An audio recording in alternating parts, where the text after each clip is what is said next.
Right. If I had to pick one date where change happened clearly, it was 2014.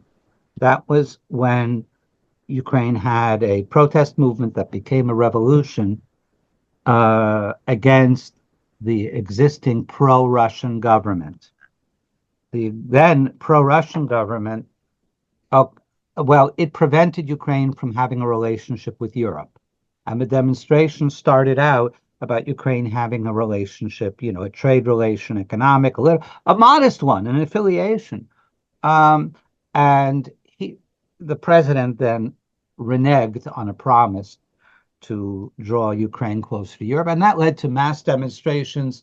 Now that may sound like it has nothing to do with Jews. Well, there are two things that made it have to do with Jews. First of all, in those mass demonstrations, which were in the central square with speakers and music and all kinds of stuff, you had prominent Jews speaking. You had a rabbi speaking in behalf of the demonstrations. You had a leader of a Jewish organization. You even had a klezmer band. And the public sentiment was the Jews are with us against this corrupt pro-Russian regime. And that was very important, that moment, to see Jews fighting for Ukraine. Hey guys, and welcome back to another episode of Late Night Ruckus. Today we're exploring Ukraine's history, and particularly related to the Jewish community, how a society that once saw pogroms and the Holocaust have evolved to rally behind their Jewish president and very proud of him in the face of Russian aggression. We're going to explore with Professor David Fishman how that evolution happened over time and what Ukraine needs as they face Russian aggression, existential crisis, and isolation now from abroad. Also guys, quick note that we had some technical difficulties with the camera, so we're recording off the webcam. Content is great nonetheless, so stay tuned.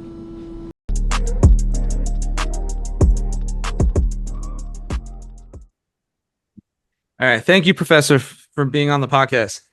Thank you. So really excited to have you on because I've been studying the history of Ukraine. I've been reading Anna Reid's Borderland, and what's been fascinating for me is Ukraine's unique history with the Jewish community. Obviously, they're going through a war right now of Russian aggression, and reading the book, Europe's had this very tumultuous, unique relationship with Jews. But what was fascinating is Ukraine during World War II had actively the OUN either it may be in hopes for acknowledgement of eventual Ukrainian independence, had openly and willingly participated with the Nazis, and civilian populations often. She describes it as civilian populations kind of accepting the mass murder of Jews as just a daily fact of the war, and kind of the civilian population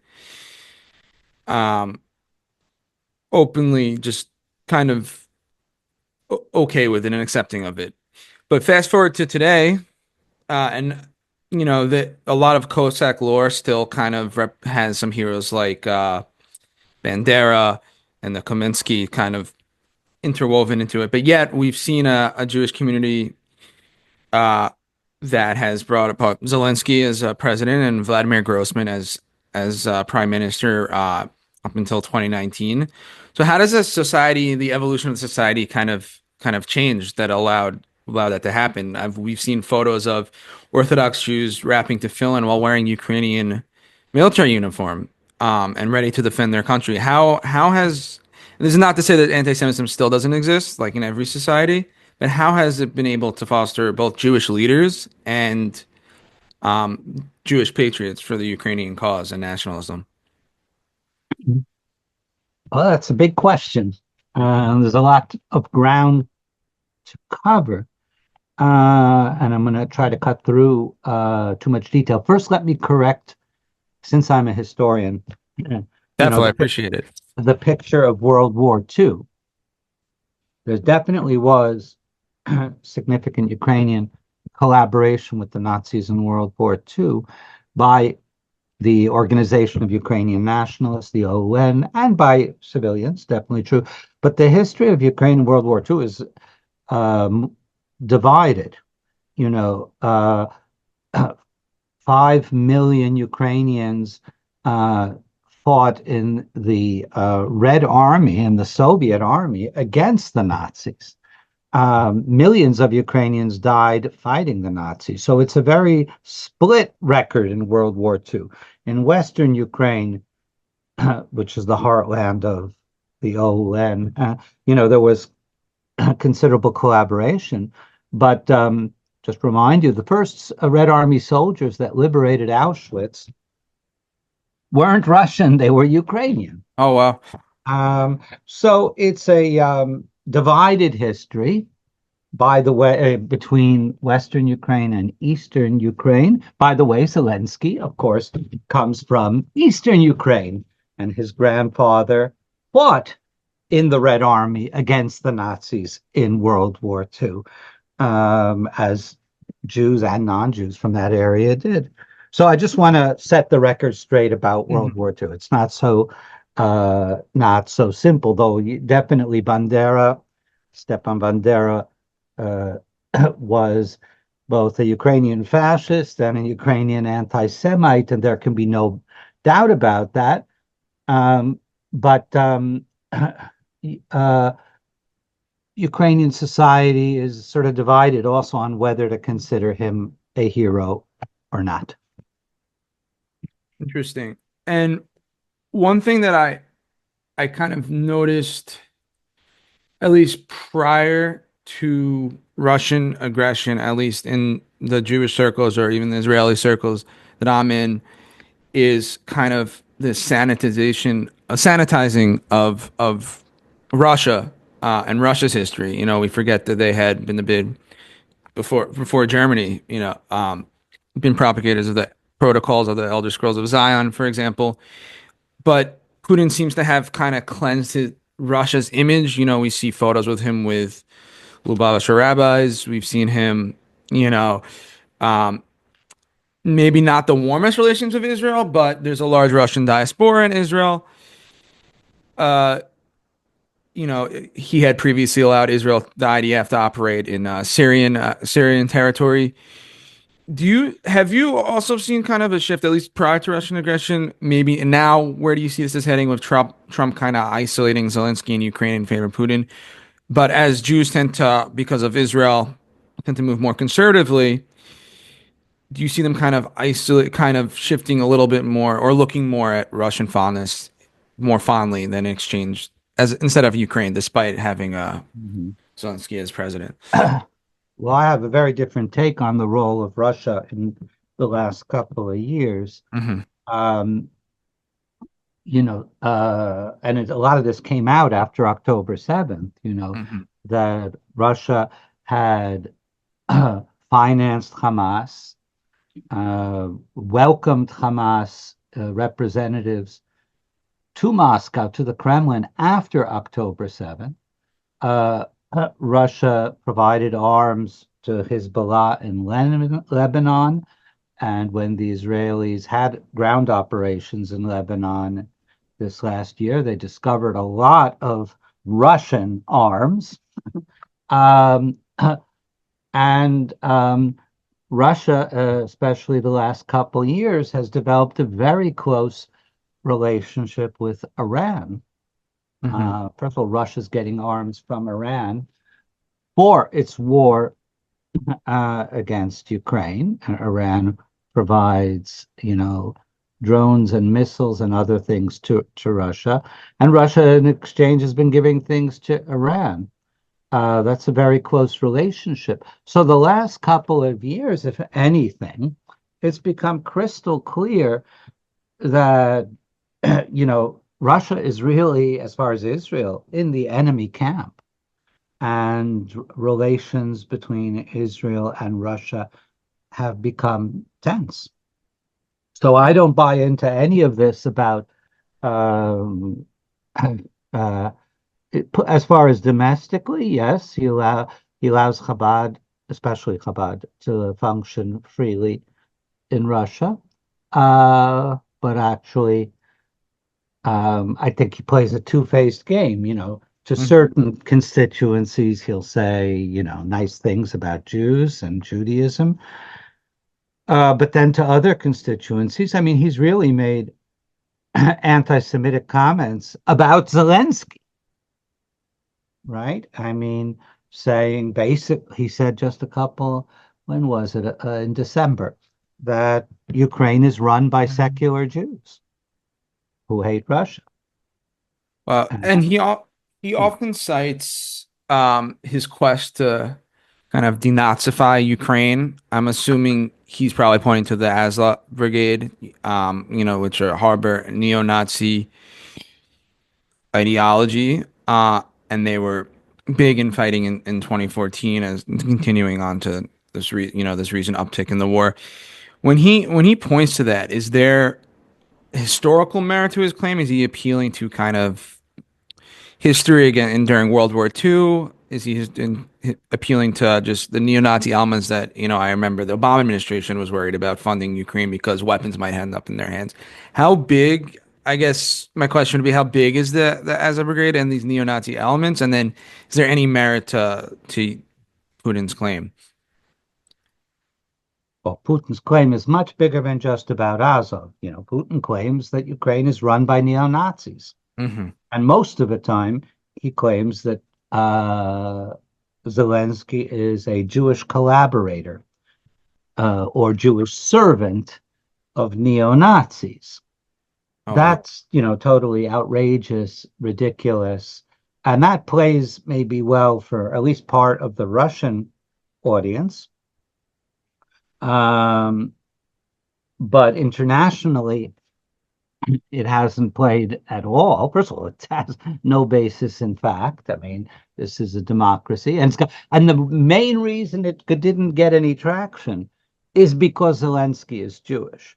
In other words, it's not only that Ukraine elected a Jewish president, though that itself is quite noteworthy, but the other thing to say is this country garnered a lot of Western support, in part because it has a Jewish president, because it's so obvious that this accusation that Ukraine is a neo-Nazi state is ridiculous. So the fact that Zelensky is Jewish ended up having a lot of political significance at the beginning of the war.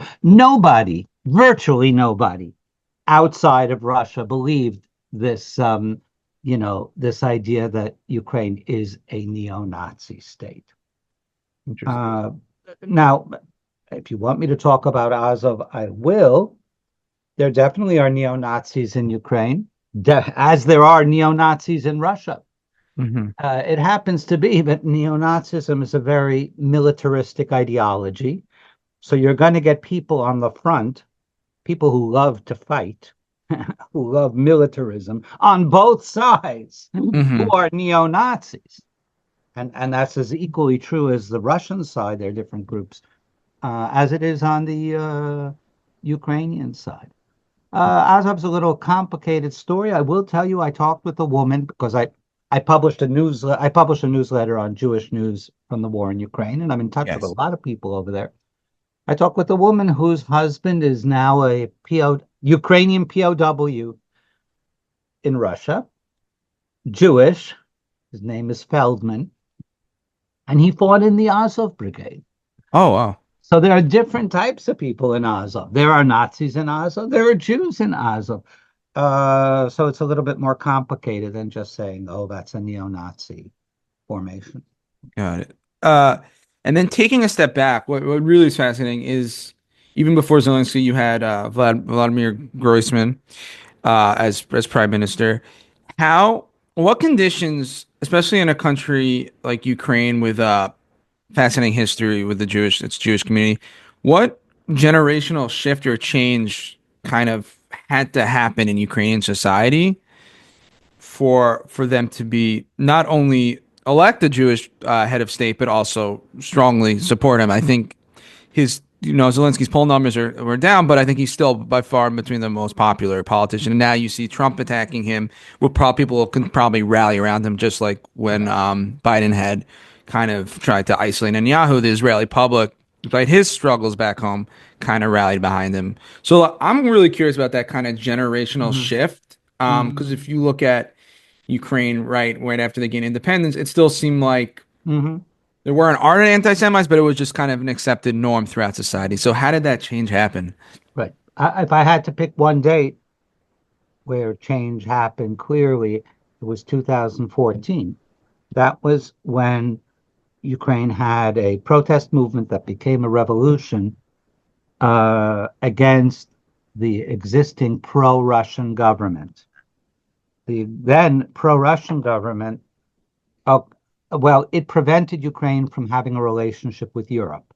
And the demonstration started out about Ukraine having a relationship, a trade relation, economic, a modest one, an affiliation. Um, and the president then reneged on a promise to draw Ukraine closer to Europe, and that led to mass demonstrations. Now that may sound like it has nothing to do with Jews. Well, there are two things that made it have to do with Jews. Hmm. First of all, in those mass demonstrations, uh, which were in the central square with speakers and music and all kinds of stuff, you had prominent Jews speaking. You had a rabbi speaking in behalf of the demonstrations. You had a leader of a Jewish organization. You even had a klezmer band. And the public sentiment was the Jews are with us against this corrupt pro-Russian regime.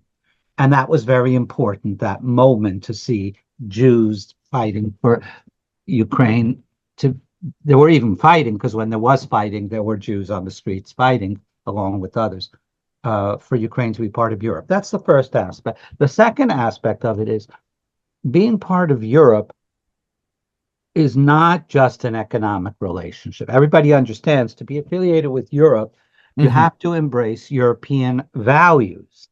And one of the criteria for becoming part of Europe is how you treat minorities. Hmm. um, uh, uh, and there are departments of the European Union that investigate this, and every country has to submit reports. If you're intolerant towards minorities, you won't be admitted into Europe. And so Ukraine understood that embracing Europe means embracing this value of pluralism and fair treatment of minorities. And of course, Jews are always a very prominent or visible, even if they're not very numerous, they're always the classical example of a minority group, a non-Christian group. And so I think that's important because it means treating Jews well and fairly became part of the core ideology of Ukraine after 2014. Oh, wow. And from your insight and your perspective, I'm curious, have has the Jewish community looked at Zelensky as a Jewish head of state as a source of pride, or kind of worried that if any maybe war fatigue, if there's any loss in popularity, any blame, or that will fall back on the Jewish community? Have you gotten that sense at all? Yes, from all my visits, I've visited many times over these last years. I would say yes and yes. In other words, on the one hand, there is some measure of pride. There is pride in in the main synagogue in downtown Kyiv. There is a reserved seat with a little sign on it for President Zelensky. Oh, He hasn't gone to services there, but they have and they have a Sefer Torah, scroll in the Ark, which on the cover it says, in honor of President Volodymyr Zelensky and the Ukrainian armed forces. So obviously there is pride in this fact. On the other hand, of course, there is worry that if things go bad, you know, he will be blamed, and by extension, Jews will be blamed. That has not to date been a significant phenomenon. There are a lot of people who dislike Zelensky for various reasons, but you don't see a large scale phenomenon of people saying, And that's because he's you know why he's acting this way? Because he's a Jew. I've monitored it closely. I'm not going to say there are no such people, and I can give you the counter examples, but it's not a political force. People who fight against Zelensky are not saying, "Don't vote for him next time around. He's not a true Ukrainian." Wow. And how is the Jewish community in Ukraine holding up during this wartime? Well, first of all, let's just say it's not a very large community because if you just remind people, in the 1990s and early 2000s, there was mass emigration from the former Soviet Union, mainly Aliyah to Israel. So we're talking about a much smaller community than before. And on the eve of the war, my estimate, there are different estimates, okay? The lowest estimate is 50,000 Jews on the eve of the war. And a higher estimate, based on the law of return, people with one Jewish grandparent, was 250,000 Jews in Ukraine. 50,000 to 250,000. I usually say 100,000, but it's really just a guess. There was obviously, Jews leaving the country, refugees to Poland, to Germany, and to Israel. But I'd still estimate, if I stick with my 100,000, that you've got, let's say, 70,000 Jews in Ukraine. That's not insignificant. That's more than countries like Italy. Jews share the fate of the whole society. Mhm. There are Jews in the Ukrainian military. There are Jewish chaplains in the Ukrainian military. There are rabbis who go out, and now they're getting ready for Purim. They'll be giving mishloach manot to Jewish soldiers. A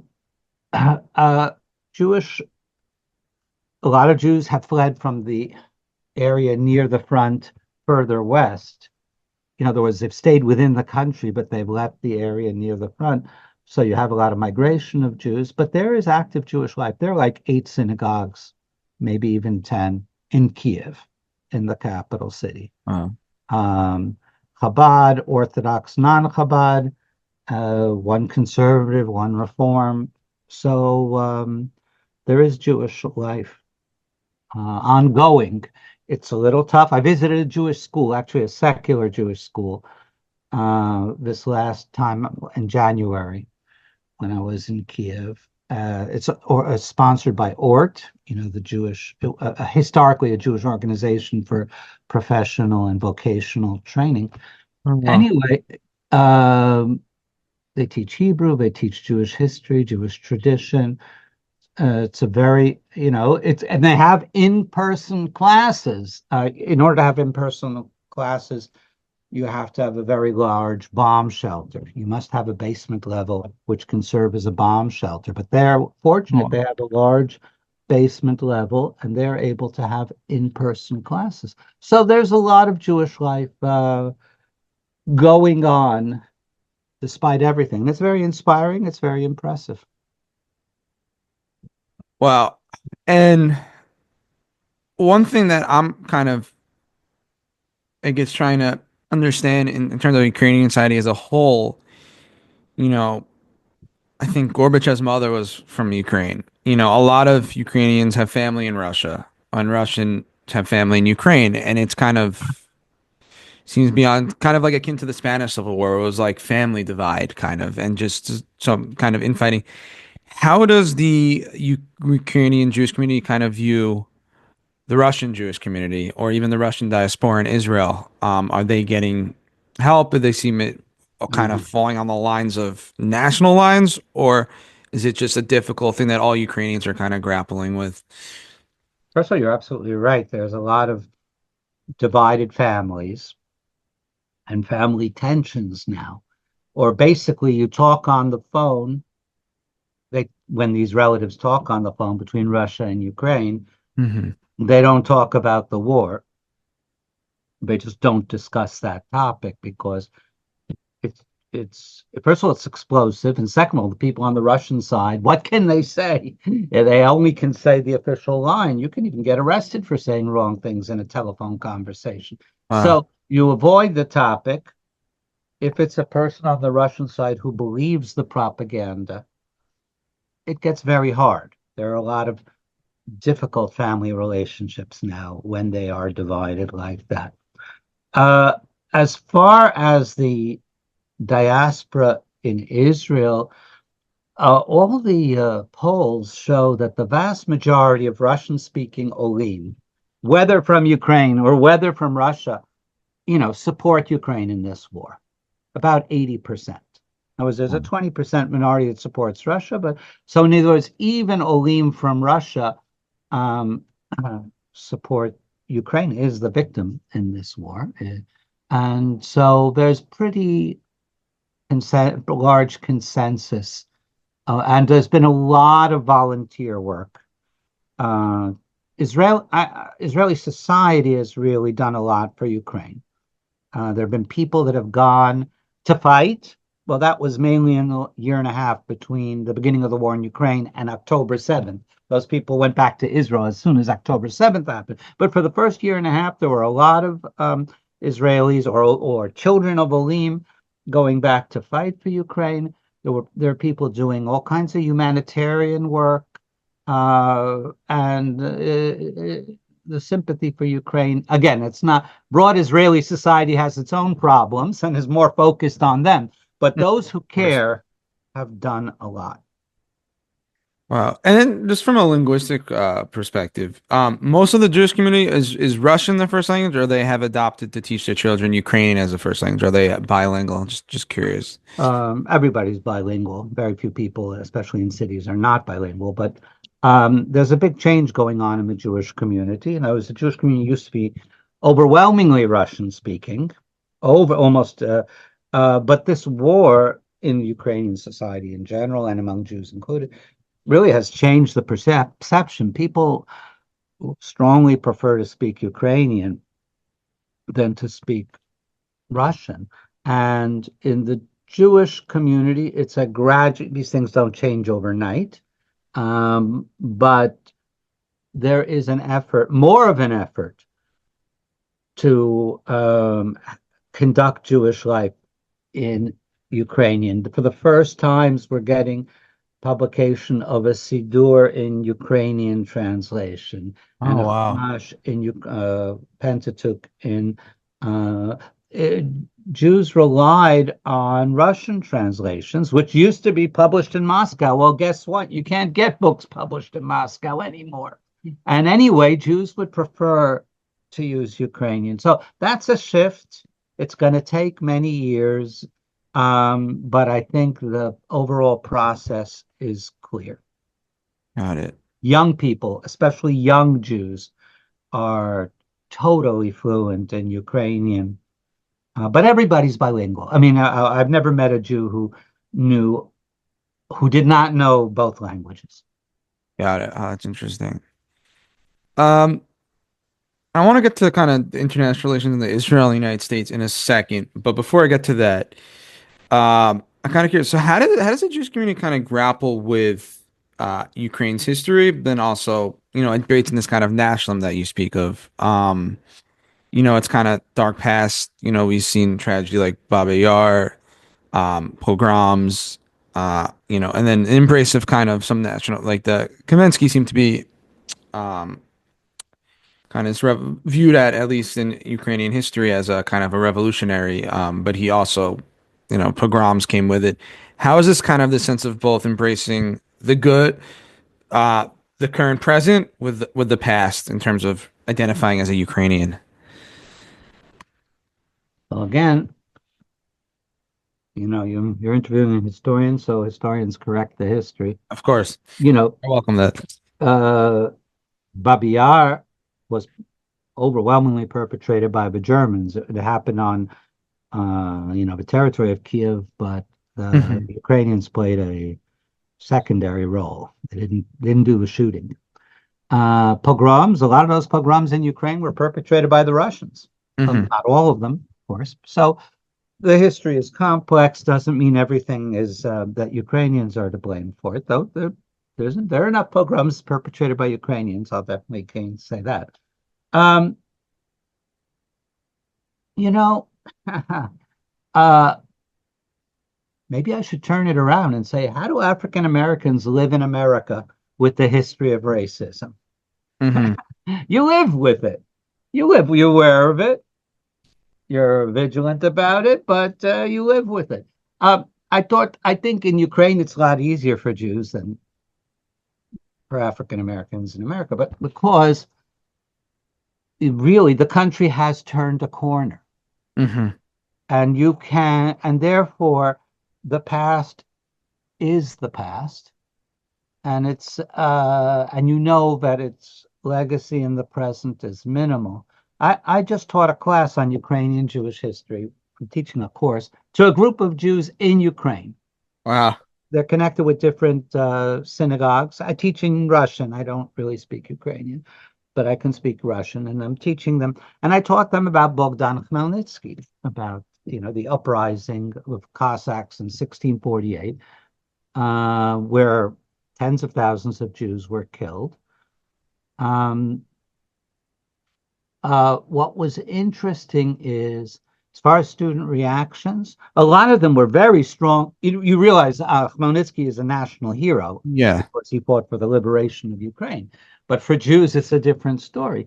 The students were most of those who spoke up were very anti-Khmelnytsky and thought he should not be a hero of Ukraine. Ukraine should give up this figure as a hero and embrace other figures that are more sympathetic. But even those who weren't strong in that opinion, um, were open to listening, and they had a kind of distance. In other words, that's ancient history, but we all know we don't live in that Ukraine Got it. anymore, and that enables them to live. Right. Got it. Okay, that I makes sense. mean, let me put it in concrete terms. Bogdan Khmelnytsky would be turning in his grave if he knew that the current president of Ukraine were Jewish. Got it. That's not the Ukraine that Bogdan Khmelnytsky wanted, a Jewish president. Got it. So, Interesting.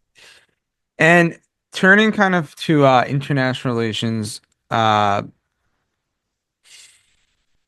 so shortly after the incursion of Ukraine, I think the first Western leader, I think in February 2022, if I'm correct, was to meet with Putin was Naftali Bennett. Uh, Israel had kind of taken this kind of tacit approach and didn't really want to uh, worsen relations with Russia, though in principle they seem to support Ukraine. I think Yair Lapid continued Bennett's kind of policy of kind of hands off, kind of step away. I know shortly after October 7th, Zelensky wanted to come to Israel as a show of solidarity and kind of tie a theme of fighting common enemies, which makes sense. Like you point to Russia aiding Iran. Has the community or has the Jewish community kind of seen this kind of, I guess, how to put it, kind of taken aback by Israel's approach, the Israeli government's approach to the support of the Ukrainian people and the community? uh, I think, first of all, I guess there are two parts there. One is the Israeli government is doing things to help Ukraine, even militarily, on a quiet basis. Hmm. It's one thing what you do, and it's another thing what you announce that you do. Uh, so Israel hasn't been announcing all of the forms of military, and often it's indirect.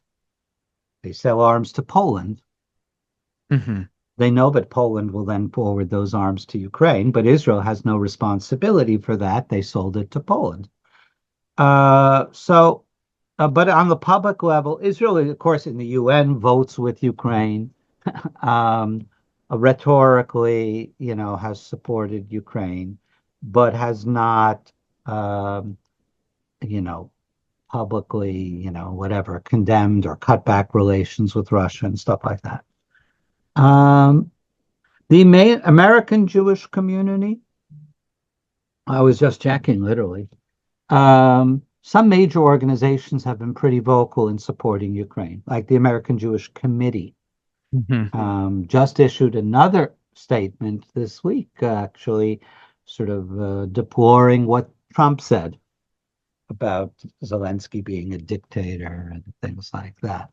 So the American Jewish Committee has been very pro-Ukrainian. Other organizations, obviously this doesn't rise to the level of concern that Israel does for the Jewish community. But I think the consciousness is sinking in more and more that Israel's enemies and Ukraine's enemies are the same.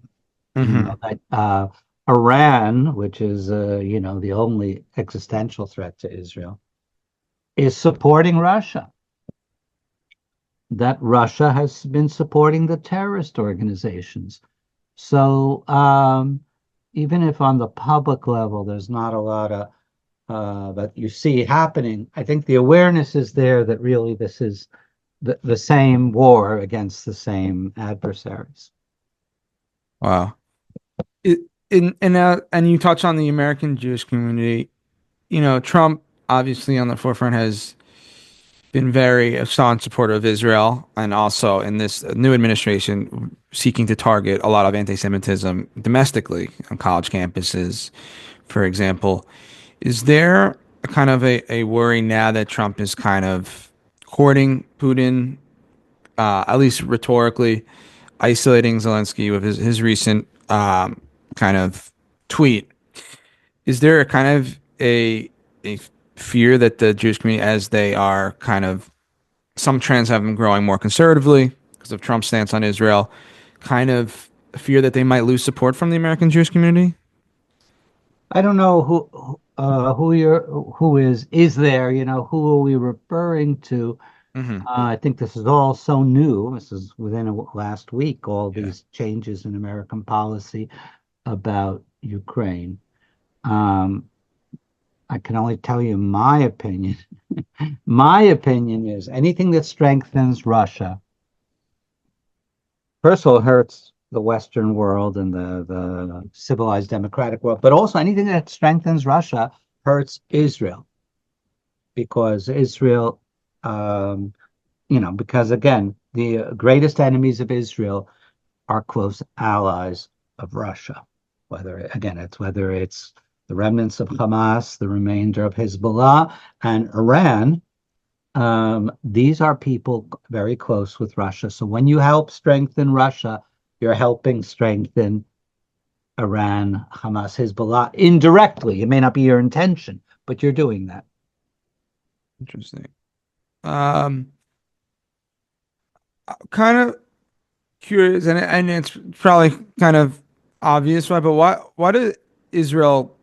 Why do they? I know you say they do a lot of things behind the scenes, but why do they kind of publicly kind of toe the line between Russia and Ukraine? I've in Netanyahu's autobiography, for example, he kind of is pretty soft on Putin, talks about his relationship with him. Naftali Bennett also, had early on said that Putin wanted to kind of make a deal, and a lot of the issue was more of just Ukraine not being part of NATO was kind of the issue. I remember him had mentioned. Why do you think that is that they kind of, is it because of Russia's their collaboration on operations in Syria? Why, or just because it's a mayor? This has changed over time. The Syrian issue used to be a significant issue, right? There were, Russian bases, there were Russian planes, and you needed and there was a Russian-Israeli agreement on Israel activities in Syrian airspace. So it used to be that the Syrian issue was a big concern for Israel. They didn't want to antagonize the Russians. Then you had a revolution in Syria, and the Russians have mostly withdrawn, and are in the process of, there's no alliance anymore between Syria and Russia. The new Syrian government is very anti-Russian. After all, thousands of people were killed by Russian bombardments in Syria. So that Syrian argument, well, we can't do anything because of Syria, has now, relatively recently, fallen away. I think the new situation is, in my opinion, is that Netanyahu is very close and I would say dependent on Trump and follows whatever line Trump is doing. So I definitely don't expect Netanyahu to become very strongly pro-Ukrainian publicly and thereby antagonize Trump. So I'd say the newest factor limiting what Israel will do in publicly in support of Ukraine is Trump himself. If Trump becomes very pro-Ukrainian, not absolutely impossible, highly unlikely now, but let's say Trump switches his tune in a year from now, then you'll see Israel follow up immediately. Interesting. Interesting. So then what, I guess from your, as a historian in your historical perspective, how do you foresee just the Ukraine situation on a geopolitical level kind of coming to an end, the conflict at least to an end? It's been fighting since 2014. This has been a major escalation in 2022. How do you see, the Donbass and Crimea seem to be occupied by Russia? I don't think the international community would formally recognize annexation, but at some point it might be hard. Zelensky might have to come to kind of terms with that. They might not be able to be won back. How do you see kind of now Trump looks like he wants to push a deal that might be pretty hard pill for Ukraine to swallow, and according Putin, how do you see foreseeing this ending? I'm a historian, not a prophet. I study the past, not the future. So it's all I'll say a couple things. Number one, this is not going to end fast. Despite everything that Trump wants, this will not end. This will go at least through all of 2025, this war. Okay, I would simply say because but the two parties, Russia and Ukraine, are number one, too far apart from each other. Number two, Ukraine has enough arms to fight for all of 2025. Of course, the big imponderable that we don't know is whether Europe will get its act together.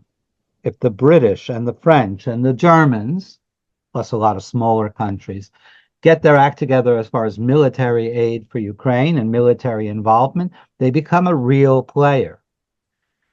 And from what I can follow, I follow closely, but I'm not an expert myself, the Russian situation on the front is not as good as it looks. Ukraine is hitting a lot of Russian energy facilities behind the front lines. So they're not going to have oil. There will come a point when Russia doesn't have much oil or gas. And in other words, at the front itself, Russia is making small and very small incremental advances at a tremendously high price in human lives. But behind the front, Ukraine is really battering the Russian energy economy. And eventually you're going to pay a price for that. So too many imponderables. In other words, the first imponderable we don't know is what will Europe do and how well will it do it? Two, at what point will the Russian energy economy be broken, if at all? So I don't know how it will end, but I don't expect it to end in 2025. Got it. Yeah, Ginger, I read, I think recently in the comments also, Russia's sovereign wealth fund is being drained tremendously. So we interesting to see how this all plays out. But then I also heard the oligarchs also benefit from this war from black market energy trading. So it's a lot of factors at play. I would say, all right. So for my last question, what does the how do the American Jewish diaspora, the American community at a whole, support the Ukrainian people or the Jewish community and the Ukrainian community at a whole? What are, from your visits and stuff, what have they want the American public to know, or is it just about keeping information and spreading information? How can the American people continue to offer support even if the government isn't is kind of publicly relations are kind of thawing between heads of state? Well, first of all, the American Jewish community does a lot. I should have mentioned, the Joint Distribution Committee, the JDC, which is our major sort of international arm of philanthropy to help Jews and others in need and distress. The Joint is investing a lot of money in Ukraine that helps local, especially the elderly Jews who have very low income. And others, not non-Jews. So and whenever Ukrainian officials meet American Jewish leaders, and that's happened several times, they thank the American Jewish leader for the work of the Joint Distribution Committee. So I don't want you to think the American Jewish community is not doing that's all our UJA Federation donations. A little part of it is going to the Joint in Ukraine. And I would say most of the infrastructure, or a large part of the infrastructure of Jewish life in Ukraine, is thanks to that money. As far as individuals, there things like the different religious organizations, whether it be, of course, Chabad, and also conservative and reform, they all have congregations in Ukraine. And anybody who has a religious affiliation could, support those and should support those efforts. Even just writing a letter. People need morale boosts. We did this for Israel, and our kids in Jewish day school sent letters, to Israeli soldiers or to. It's the same in Ukraine. If you sent a letter to a Jewish school or a synagogue and express solidarity, that goes a long, long way in boosting morale for a country that's in a very tough situation. So American Jews are doing things, and they can do more. Got it. Thank you. And I think the Jewish community is in Ukraine is also one of a positive, from dark times to having a head of state and prime minister. So that's really something to admire. I would say, Professor, thank you for your time. I know that you are covering the war. I think you've been how many times since the war? 3 times to Ukraine? Either 3 or 4, right. I Oh, go for my professional work, but I also, as a Jewish historian, but I'm also now, as I mentioned, publishing a newsletter on Substack, which is called The War in Ukraine Jewish News. So I follow closely. really? Yeah, I'll put the link to, in the bio below to your Substack as well, which is really, I encourage anybody to read if it's really interesting on how the community specifically is being impacted. And I know have visited different synagogues and different communities and different levels of observance, so that's been really interesting as well. So if anybody's interested, I'll put that link below. Professor Fishman, thank you for your time. Okay. Thank you. All right, take care, Daniel. Okay, bye.